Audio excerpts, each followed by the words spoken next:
I'm 35, single forever. Why it's never worked out for me. Listen to this. Do you feel like that? Do you feel like you're going to be single forever? And do you ever question yourself, why me? Is it ever going to happen? When's it going to happen? Is it too late? Because these are the questions I have as a 35-year-old woman. Now, you may not be 35. You may be younger, you may be older, and you may be single and have these questions. And I've self-reflected a lot, and I think I've got some answers to these questions that I've often pondered about. And for someone that lives alone, I've spent a lot of time in self-reflection on why I have certain outcomes the way that whether they've, where the way the outcomes have been. And I've really reflected on it. And I've now come to understand that I think the question I should be asking myself is, why hasn't it worked out? Okay. And I think I've got some answers, and I think it goes back way, way back, to be honest. I think it goes all the way back, even stems back from my childhood. And I have to start there because it will define the decisions that I've made in my adult life. And it has influenced my decision-making process. And subsequently, that process, I believe, has led me to being single. But also there are other factors within that. So I truly believe that our childhood plays a really important part, a really crucial part to why we make the decisions that we make.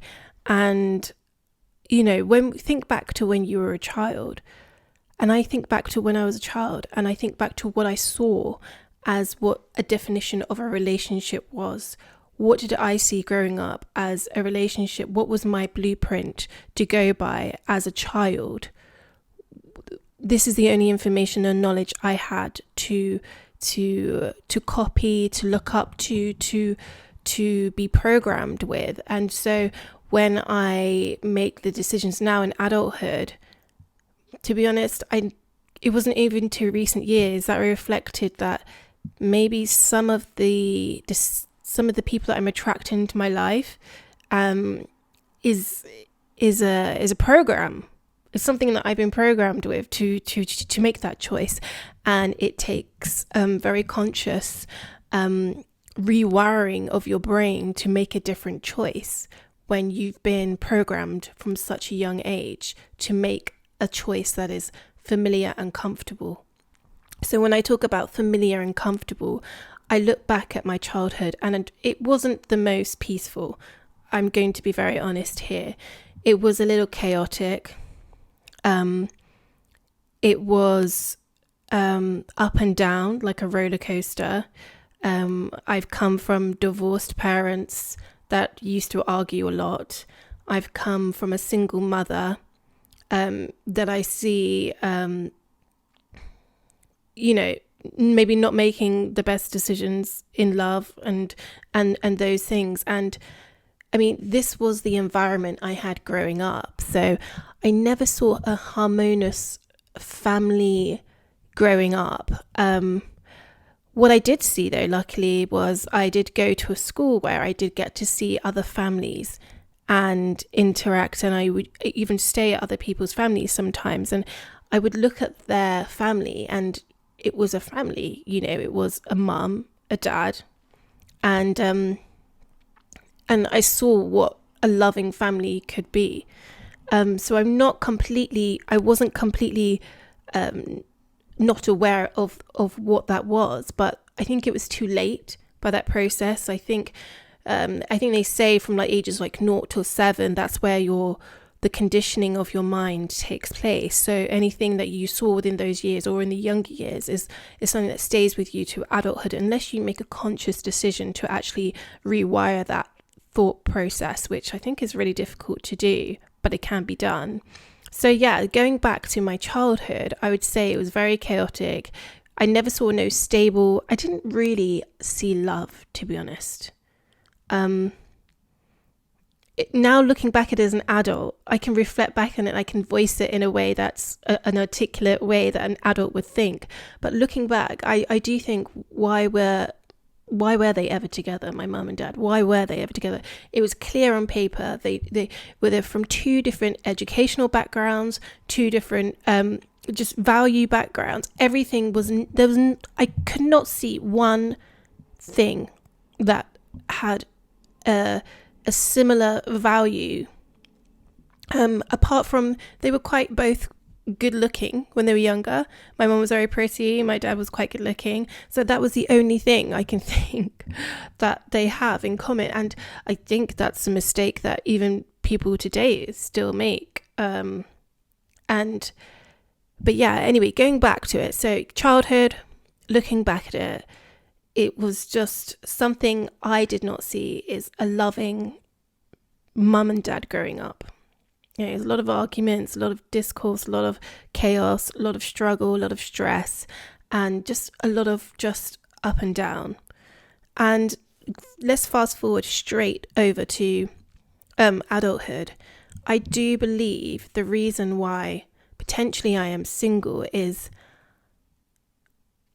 and I don't really like to admit this because it's admitting a major flaw in me, but I think I've worked on it now, so I can come here and talk about it, because if I can voice this, and maybe one other woman can see that in herself and not make a choice that doesn't align with her, then that's what we're here for, to share and be open and honest, okay?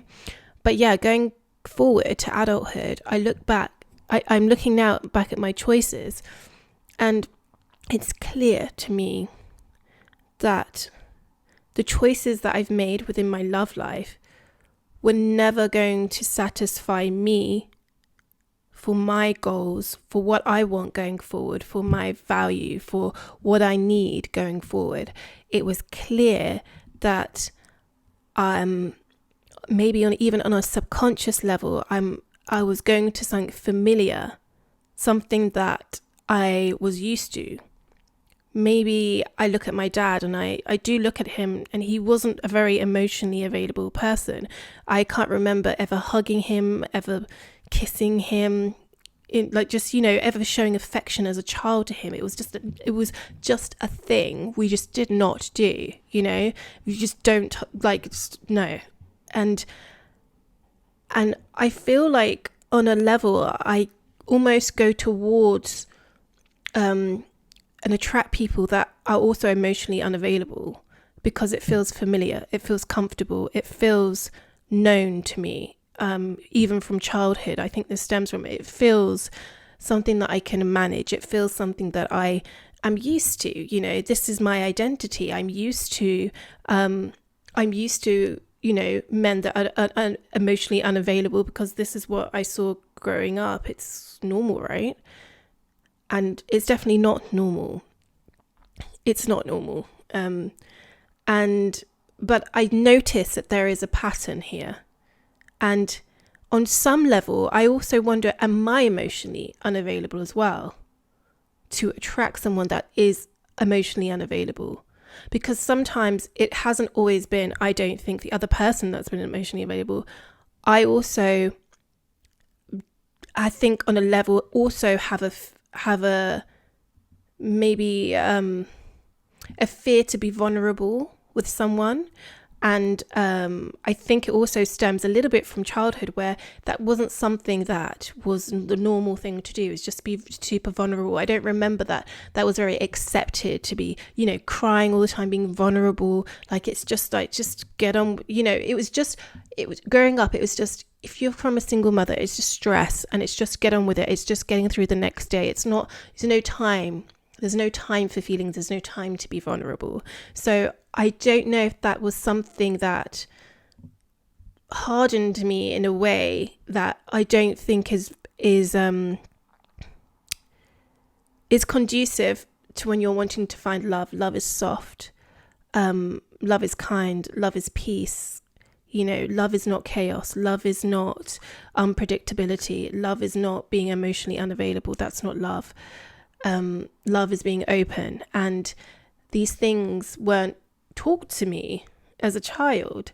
And so obviously, if that's all I've known, that's all I'm going to go forward with.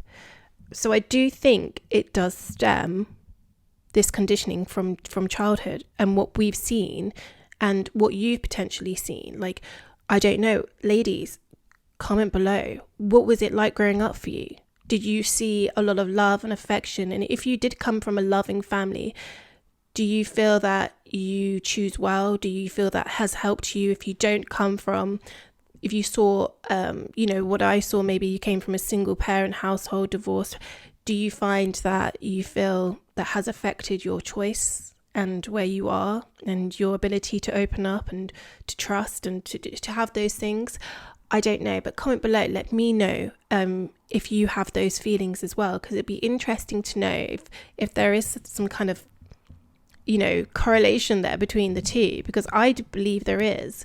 And so I feel like I have attracted people that is just familiar in not the best of ways. So I've really had to try and it's so interesting, because when there is someone there that is a little bit too nice, a little bit too perfect, not just too nice, I question it, and I think I feel sad for myself, and I don't do that anymore. I've learned not to do that. But I'm talking about, this is what my habit, I truly believe, because I've really reflected on this, has been before, is when something's too nice, too peaceful, too calm, it's almost like you want to disrupt that peace and calmness to go back to the familiar of what you know and growing up as what the blueprint of love was as a childhood for you. And I know that is wrong. And I look back at it now, and there's no wonder why this never worked out, because I've now elevated, and I'm happy to say that I am not my mother's mindset in a way, the way she thinks, and I've made a very conscious decision to make sure that I don't have that mindset, I don't grow in that way, and that I choose a partner that will understand me, and that chaos and that those dramatic moments, those elements of narcissism or things that you may pick up, there's something I truly want to avoid, and I'm making conscious decisions to not put myself or in a realm of that energy or to attract anyone like that. And it takes work on yourself. It takes a lot of time. I've spent over 8-10 years to try and elevate myself, to rewire myself, to make myself a better person. And it's an ongoing process every day. But I can sit here today and say that I am definitely not the mindset of what my mother is. And I'm not here to bash anyone, or same with you. You may feel the same. And it's not here to bash our parents or anything. It's just to say that when you've been through a chaotic childhood and you've taken the time to learn and understand yourself and grow and elevate, and you realize you are so far removed from that, it's such an achievement in yourself. And so the next step is to make sure that we continue this and choose the right partners. And I've recognized that when something is calm, when something is peace, when something is going well, it's not a red flag. It's actually just the unfamiliar. It's the unknown to me. And unknown is very scary to anyone. If you try something that you've never done before, it's scary until you try it. And then sometimes when you've tried something you've never done and you try it, it's an experience that you will remember, as you've never had that kind of feeling before. And it's exhilarating. And that's what I need to be going towards. I shouldn't be going towards the familiar when I already know that this behavior, these signs that I'm getting from this particular person is something familiar that I'm already aware of. So why am I going towards it? Why am I nurturing this? Why am I letting this grow? Why am I sticking around in this when I deep down know that this doesn't have any alignment to the person I am now? Maybe it had an alignment to the person who I was before.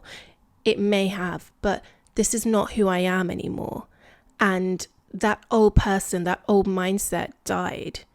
And this person that's sitting in front of you is reborn in a sense and has taken the time to rewire the way that thought process from childhood.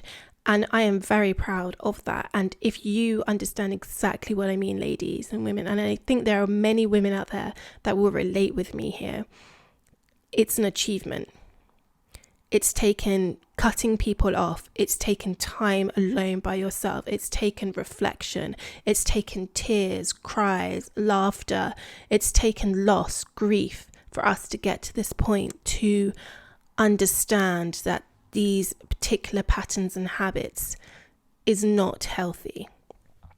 And so knowing that now, I understand why I'm probably single at this point, because I've got to take accountability here, is that I have always chosen the familiar.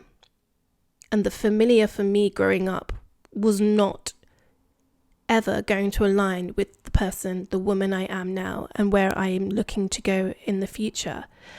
And the person that I am now is someone that wants peace, that wants calmness, that wants a place where I can be vulnerable and honest with someone, a place that I can trust someone, a place that I feel settled. You know when you're in a wrong relationship, when you feel unsettled. There's just an unsettling feeling. And if it gives you any familiar patterns to what you saw as a chaotic, toxic household growing up, then you have to question yourself of, okay, I'm going back into that habit again where I'm attracting the familiar. It's just something I'm used to. I've got to wait, hold up, take a second, and I've got to reevaluate the situation because I'm not her anymore. I am this woman now, and I'm going to make choices differently. I'm going to go for the person that I wouldn't normally go for because maybe it feels too peaceful, it feels too nice, and it feels unfamiliar. So you run away from it because you don't know, you're unknown to it. So it's easy for you to go back to familiar, but the familiar is not who you are now. And that's the conscious choices that I'm going to think about going forward. And I truly believe the reason why I'm single to this day is because it's taken me a long time. I'm 35, and I truly believe it's only the last year or two that I have had an epiphany and understood the importance of this, and actually really reflected on my behavioral patterns and the choice of people that I'm attracting into my life. And I wonder, obviously you wonder, you go on a date and it just doesn't work out. Of course it does not work out because this person has no values or alignment to where you want to go, because it's just a familiar feeling. And then you realize, but then you try and pull straws from that familiar feeling. You try and you hang on to it. You don't want to let go of it. You don't want to let go of the possibility of the potential that this could turn into something, that you could change this person, that you can. But the thing is, when you've elevated, when you've grown, you will understand there's no time for potential. There's no time for hanging on to straws. You have to let it go. And when you let it go, you realize you've elevated to another level. Holding on to something is just holding on to a familiar feeling. That's all it is. And the moment you can let go is the moment that, you realize you're going to be choosing a different thing, and once you start choosing a different behavioral habit and pattern, different results and outcomes will happen. And so I'm saying this to myself as I'm speaking this as well, to fully remind myself, because even at this age, I still find myself going back to, and doesn't have to be just love, but I still find myself sometimes falling back into patterns and habits that I've seen growing up. So this childhood thing takes a lot of work to consciously just always remind yourself, okay, for instance, there's a love partner in front of you, someone, the potential, right? You notice some qualities. This person could be, a little narcissistic, inconsistent, up and down, they're not, you've seen some kind of inconsistency. And I think that's the word. Inconsistency in someone's behavior is something like a roller coaster. It's like an up and down. It's like a thrill and then it's a dip. It's a thrill and it's a dip. And when you grow up in a chaotic childhood, that's what it's like. It's like walking on eggshells. You never know what's going to bring. It's one day it could be here, one day it's so stressful. Everyone's, that's it. You never know what day in your household as a child is going to be. And sometimes we get attracted to those kind of people that we never know. They're unpredictable. We don't know, but it's a familiar feeling, but it's not a good feeling. It's not a healthy feeling in love for a long-term relationship. And I don't want that. When I have kids, which hopefully, God willing, I will literally be able to have that one day, when it's my time, I want a place of peace, harmony. I want to create a place of love, transparency. I want a place of stability. I want a place of not providing anxiety. I want a place of stress-free. In order to have that, you need a partner that is going to provide you the space to do that. And a partner that exhibits up and down roller coaster behavior will not allow for that space to happen. And yes, you can try and change this person.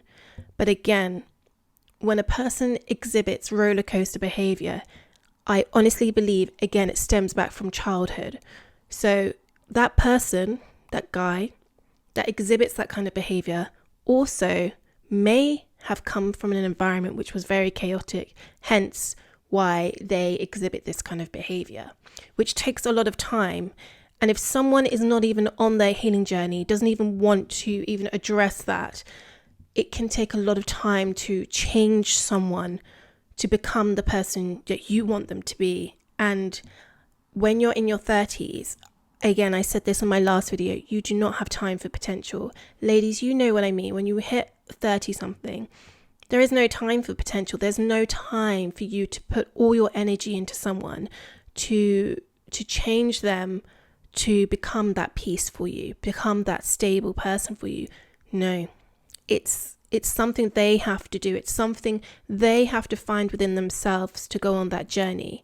And if you are on your vibrational energy, you will attract someone and you go towards the unfamiliar. You go towards that peace. You gravitate towards that peace. You gravitate towards the green flags. You gravitate away from what that toxic thing was growing up from childhood.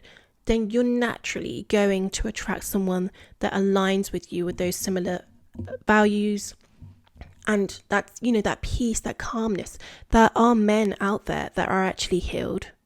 It's for me, it's like, I'm actually saying this out loud, like, the reason why we think that there are never good men, I truly believe this, well, for me, is because my experiences have always been quite chaotic. And that's why it's never ended well, is because I've got to take accountability. It's also my choice in what I'm attracting. And I have, and you have, complete control over that. We have control over this, ladies. We have control over who we attract into our lives. We have control over keeping our journey, our healing journey, and our journey to peace. We have full control over that. So anytime you find yourself going back into a familiar feeling of the chaos, of this, of that, of ignoring certain things, hoping for potential, it's nice, but it's just familiar. That's all it is. And I've learned that in my 30s, I don't want to waste my time anymore. I want a man that is healed. I want a man that allows me to be open. I want a man that allows me to feel safe, to feel that I can be his peace. He can be my peace, that I can have a family one day and come back and there's no slamming of doors. There is no slamming of nothing. There is no walking on eggshells. There's nothing like that. And in order for you to create that and never be having that environment like what it was growing up for you or me, if you did come from a chaotic environment, then our choice in partner and attracting and going towards that is so important.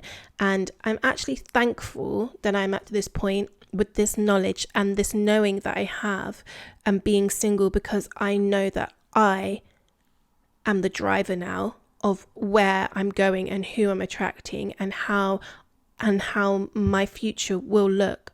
It's me. I'm controlling this. I'm driving the car here. No, I'm not the passenger anymore and just going along, even if it's going the wrong direction. And I'm here getting the sat nav trying to fix things. No, I am no longer the sat nav. I am the driver, and I'm going towards what I want, and I can create what I want with conscious choice, conscious thought, and doing behavior patterns that are new and unknown and unfamiliar. But if you come from a household that was very harmonious, then I really believe that there's probably some kind of study that children that come from parents that it was very peaceful growing up, it was loving. And I think there are studies, it shows that actually like the development of them in adulthood, they tend to make better choices. They tend to go towards, they tend to make choices that are more loving and those kind of harmonious things, is because that's what they saw growing up. And it's like when you come from a childhood where you don't have much money, like me, I came from a background, I didn't come from money, I had a single mother. And so you have a lack mindset instilled in you, which I will talk about in another video, but from another, if you were brought in a family which has money and it's just something that you've known, it's a known to you. I've always got money. It's there. It's not something you ever see in lack. And it's the same thing with love. If you've always seen it, it's, there's an abundance of love out there. But if you've only saw chaos and roller coaster energy, then that's what you believe sometimes is only out there or familiar to you. But actually there's a whole sea of men out there that are very healed, very peaceful. And when we become that, we will attract that. And we have to go, for me, I have to go towards the unknown and not choosing the familiar, because the familiar for me is clearly not working out. So it's time for something new. And ladies, tell me what you think. Does any of this kind of relate to you in any way? Do you feel like sometimes you choose wrong? Sometimes, and I'm not blaming you, by the way. It's not a blame to you. It's more of us understanding where this stems from. And a lot of it does stem from childhood and the choices that especially we make in love.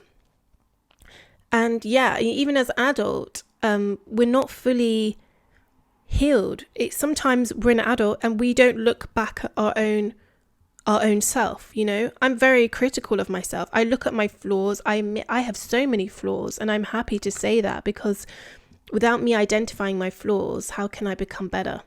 And that's why I'm here to take accountability to why I have some play into being single, and that's okay. And that is fine, because I'd rather be here single, knowing that I have fully evolved myself as much as I can, my mind, body and soul as much as I can, then just continue to be in a relationship where I'm just unhappy.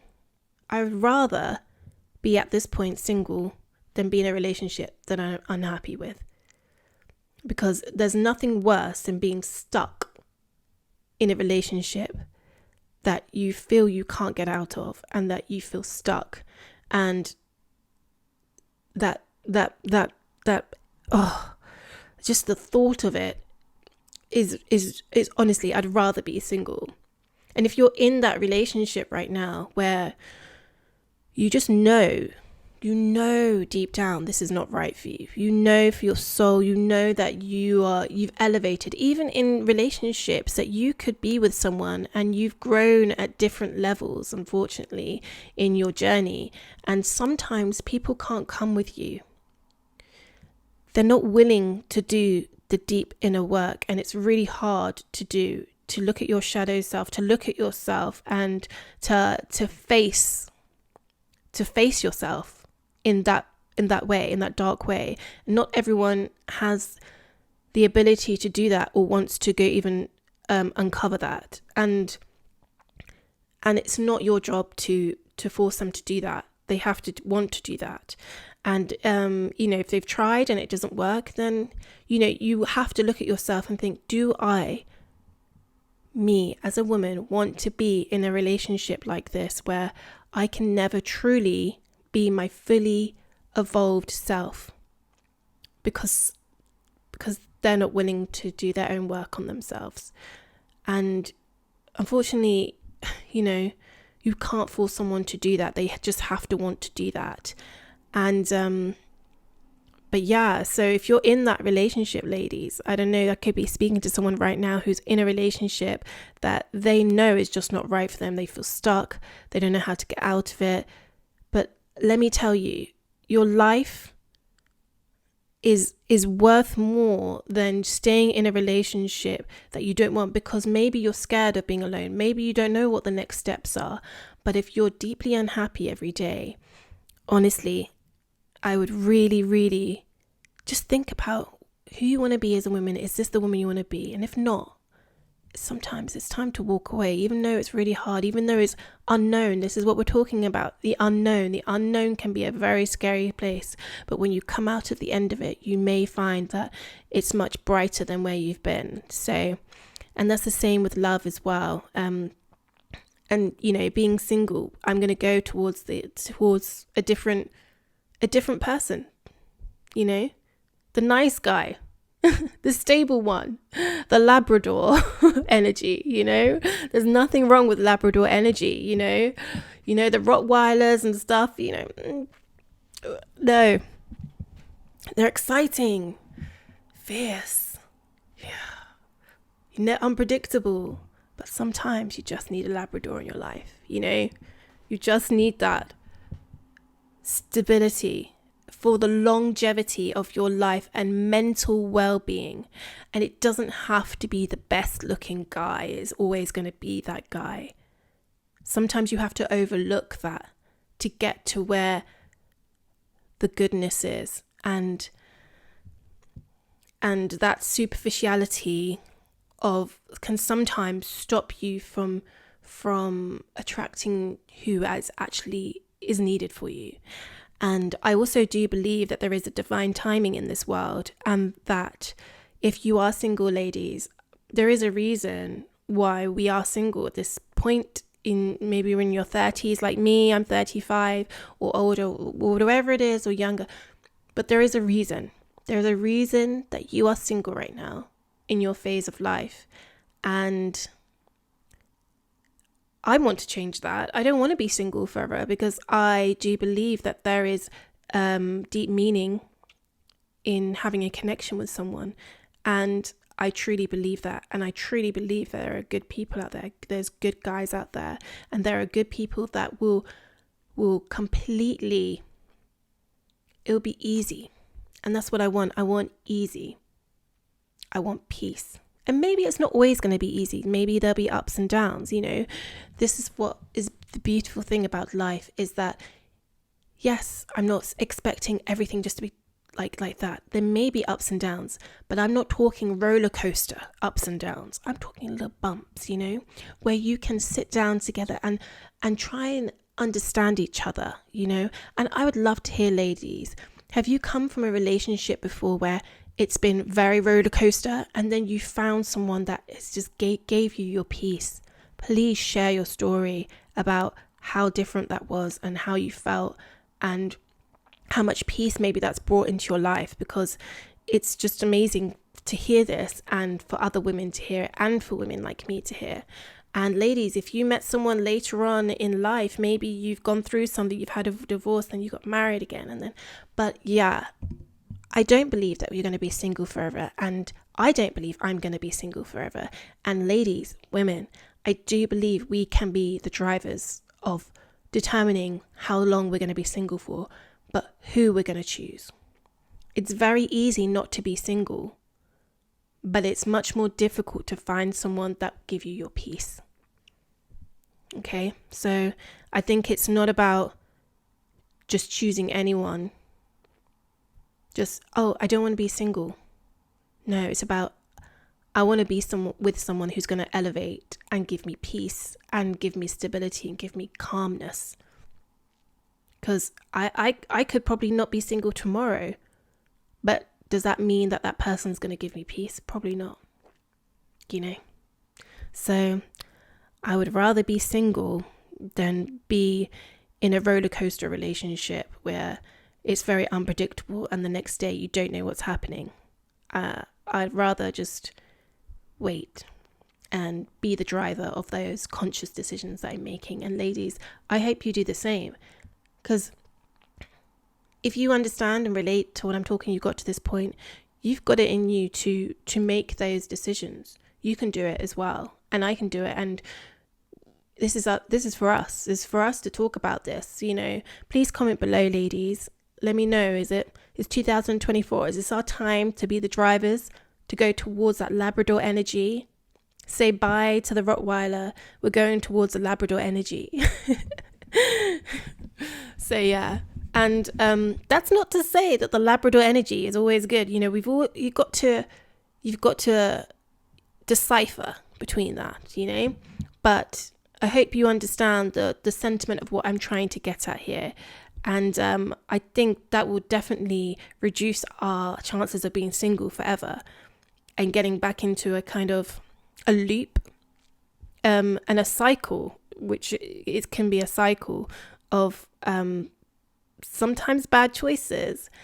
And then we wonder why it ends like this. But when from the beginning, it was never going to align with what we wanted. So going forward for 2024, we can make conscious choices, and we can make choices towards the unknown, the unfamiliar, to something that's new. And you never know, that might be your peace. So ladies, once again, thank you so much for making it here. Ladies, I love hearing your comments, your stories. It doesn't just help me, it helps other women that, may see a comment and be like, oh, I don't feel less alone. And that's why I'm doing this, literally. And so please subscribe.